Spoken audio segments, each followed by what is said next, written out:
కొందరు కోడిగుడ్డు శాకాహారం అంటారు, కొందరు మాంసాహారం అంటుంటారు. కోడిగుడ్డు శాకాహారం కాదంటానికి 4-5 కారణాలు ఉన్నాయి. మొట్టమొదటిది, శాకాహారం అయితే ఏ శాఖలకు కాసిని, ఏ కొమ్మలకు కాసిని కోడిగుడ్లు కాదు కాబట్టి శాకాహారం కాదంటానికి ఇది. ఇక రెండవది, శాకాహారం అయితే పీచు పదార్థాలు ఉంటాయి, మరి కోడిగుడ్లో ఫైబర్ 0, శాకాహారం కాదు.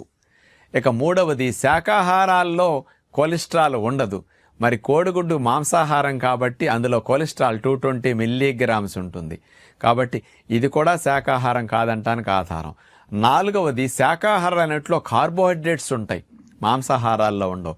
కోడిగుడ్లో కార్బోహైడ్రేట్స్ 0, కాబట్టి ఇది కూడా శాకాహారం కాదంటానికి ఆధారం. ఐదవది, నాటుకోడిగుడ్డు పిల్ల అవుతుంది, ఫారం కోడిగుడ్డు పిల్ల అవ్వట్లేదు కాబట్టి ఇది శాకాహారం కాదంటారు. పిల్లైనా పిల్లగా పోయినా శాకాహారం కోడిగుడ్డు మాత్రం కాదు, మాంసాహారమే.